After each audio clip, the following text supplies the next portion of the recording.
Kebahagiaan itu ada di dalam hati.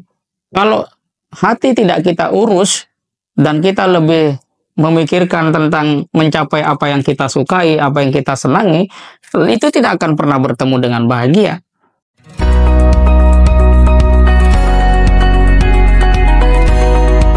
Mas Imam, Yo. Belakangan ini ada fenomena menarik.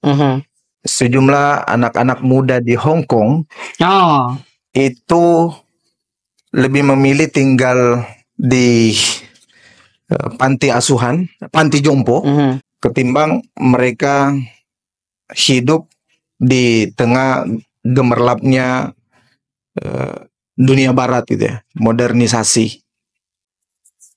Dikatakan bahwa anak-anak muda sekarang ini di sisi lain mereka ditantang untuk menjadi anak muda yang sukses. Tapi di lain sisi mereka juga harus bersaing dengan ketat untuk mencapai kesuksesan itu. Nah, menurut Mas Imam, bagaimana memacu semangat anak muda ini agar mereka tidak kehilangan optimisme dan bisa terus menyala? Ya, kasus anak-anak muda di Hong Kong atau Cina ya. Kalau nggak salah itu di provinsi Hebei gitulah ya. Yang lebih senang ke panti jompo itu menunjukkan bahwa modernitas tidak selalu menjamin kebahagiaan. Jadi kita tidak perlu terjebak bahwa orang yang tinggal di kota itu pasti bahagia. Itu pertama. Yang kedua, sumber kebahagiaan manusia itu bukan tempat tinggalnya di kota atau di desa, tetapi adalah kesadarannya di dalam membentuk cara pandang atau cara hidup kaitan dengan apa yang bernilai bagi dirinya. Seorang guru di desa mengajar anak-anak kampung bisa membaca Al-Quran, kemudian mereka tumbuh dan sang guru itu menjadi senja usianya, dia akan jauh lebih bahagia dibanding dengan orang yang setiap hari bekerja, mungkin gajinya ratusan juta, tapi dia tidak pernah berpikir tentang bagaimana nasib tetangganya, bagaimana orang-orang yang tidak memiliki keberuntungan secara ekonomi seperti dia.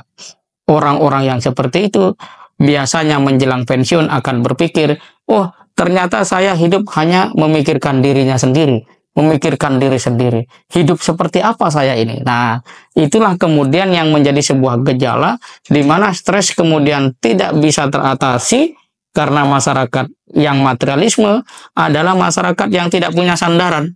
Sehingga satu-satunya langkah yang akan ditempuh setelah dia mengalami kebuntuan berpikir itu adalah biasanya menghabisi dirinya sendiri melalui praktek bunuh diri.